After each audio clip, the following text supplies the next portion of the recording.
जहाँ तक आप देखिए देश बहुत बड़ा है और उसमें आंदोलन कहाँ है, सिर्फ पंजाब और थोड़ा सा हरियाणा में था नहीं, हो गया क्या था, मेन था पंजाब का। अब मुख्य उद्देश्य देखो साफ सबको पता है कि आने वाले टाइम में वहाँ चुनाव है, तो वो इस तरीके से जिस प्रकार से उन्होंने मुद्दा बनाया और वहाँ सिद्ध सरकार की सपोर्ट है, लेकिन कोई बिल आज नहीं बना। 2001 में इसकी शुरुआत हुई थी कि क्या परिवर्तन होने चाहिए, उसके लिए कमेटी गठित हुई थी, उस कमेटी ने अपनी राय दी थी, उस कमेटी ने वही जो अपने सुझाव थे वो स्टेट को भेजे थे, स्टेट ने उनके ऊपर अध्ययन किया और स्टेट ने उसके बाद पास किया और स्टेट ने पास करके सेंटर को भेजे।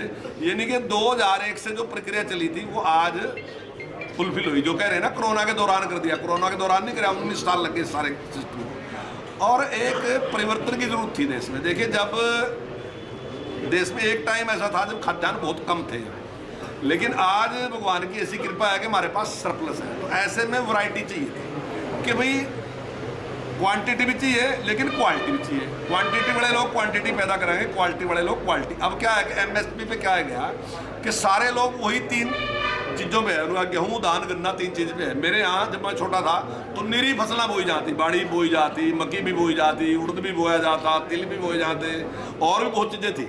लेकिन अब सारा का सारा ध्यान क्या गया, इन 3 चीज़ों के ऊपर ध्यान है सारा वैरायटी। लेकिन आज ग्राहक है वैरायटी का। आज जो मार्केट में ग्राहक है जो अच्छी चीज़ लेना चाहता है, वो गेहूँ भी अच्छी लेना चाहता है, दूसरी चीज़ में मक्की भी अच्छी लेना चाहता है। तो कुछ लोग इस प्रकार की चीज़ पैदा करने के लिए भी तैयार है, लेकिन उनके पास मंडी नहीं है। तो अगर एक ऑप्शन दिया कि भाई आप बाहर भी एक मंडी कर दी और उसमें किसी प्रकार का कोई टैक्स नहीं है, तो आप वहाँ भी अपनी चीज़ बेच सका, तो रोक तो कुछ नहीं है।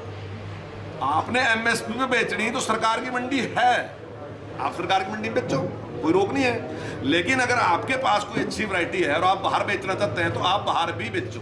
अब कुछ लोग कह रहे पहले बेच सकते थे बाहर, लेकिन पहले मार्केट फीस थी, आपने बेच दी, थोड़ी थोड़ी बेच दी, लेकिन जब आप लेके दे रहे तो मार्केट फीस की चोरी में आपको पकड़ सकते हैं। लेकिन अब मार्केट फीस बार समाप्त कर दी तो वो चोरी खत्म होगी। मैं समझता हूँ कि इसकी वजह से व्यापारी जो होगा, खरीदार जो होगा वो बढ़ागा, खरीदार बढ़ागा और उससे कंपटीशन बढ़ागा और कंपटीशन बढ़ागा तो निश्चित तौर से किसान को इसका लाभ मिलेगा। तो सरकार ने उसमें अच्छा किया। सर जो किसान आंदोलन है, जैसे सोनीपत में भी जीटी रोड पर आ गया, क्या इसका प्रभाव निगम चुनाव पर पड़ेगा सर, क्या मानते हैं सर इस चीज़ में? नहीं देखिए, मुझे लगता नहीं है कि इतना प्रभाव इसमें पड़ेगा, लेकिन वो तो समय के साथ बात है, उसकी बात। सर जिस प्रकार से बड़ौदा चुनाव में भी आप लोग कह रहे थे कि कानून का प्रभाव नहीं पड़ेगा, लेकिन ऐसे रही तो बड़ौदा चुनाव में हार का सामना बीजेपी को करना पड़ा, उनको समझा नहीं पाई बीजेपी पार्टी की, लगातार बुलाने की कोशिश करती है बीजेपी। चुनाव में जो भारतीय जनता पार्टी कारगुजारी है, बहुत अच्छी कारगुजारी रही, कार्यकर्ताओं ने बहुत अच्छी मेहनत करी और बहुत अच्छे वोट मिले हमें। ये सीट कभी पहले भी हमारे कोई बहुत इतना बड़ा आधार बीजेपी का यहाँ रहा नहीं है, लेकिन जिस प्रकार से 50,000 वोट भारतीय जनता पार्टी लिए, अच्छा वोट बीजेपी ने लिया।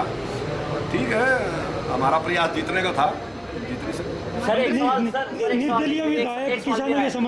वन नेशन वन मार्केट का फॉर्मूला लेकर आई सरकार इन 3 बिलों के माध्यम से। कोई भी पॉलिटिशियन है वो उससे प्रभावित होता ही है। अब आपने अगर सोमवीर जी का बयान सुना होगा, उसने क्या कहा उसमें बयान में, उसने कहा पहले भाईचारा है, उसने तर्क तो नहीं दिया कोई भी। उसने कहा पहले भाईचारा, क्योंकि भाईचारा इधर से रहा तो मैं जैसे भाईचारा कहेगा वैसे है, सरकार के साथ नहीं भाईचारे के साथ। सर आप शिक्षा मंत्री भी हैं, स्कूल कॉलेज काफ़ी टाइम से बंद चल रहे हैं और स्कूलों की बड़ी एक डिमांड है कि पेरेंट्स फीस नहीं दे रहे हैं, तो स्कूल जो सरकार है वो थोड़ी भरपाई करे हमें। देखिए, हमने लोगों से भी अपील की कि भाई फीस देनी चाहिए, ठीक है, हम लोग मिलके चलेंगे तो तभी चलेगा। लेकिन और हमने स्कूल भी खोल दिए थे, मेरे ख्याल सबसे पहले स्कूल हमने खोले, लेकिन इस प्रकार की एक घटना हैगी तो थोड़ा घबराहट तो होती है। देखिए अब बच्चे हैं, अब अगर 177 बच्चे कोरोना, हालांकि स्कूल में नहीं कोरोना पॉजिटिव हुए, बाहर से कोरोना, जबकि उनमें कोई लक्षण भी दिखाई नहीं दे रहे थे, चेक किए तो लक्षण भी दिखाई नहीं दे रहे थे, लेकिन 170 जब मिले तो एक घबराहट होती है। हमें भी डर लगता है कि अगर मान लीजिए कुछ बड़ी घटना होती है तो फिर जिम्मेदार कौन होगा, अभी तो है जिम्मेदार तो उसके लिए प्राइवेट स्कूल कह रहे हैं कि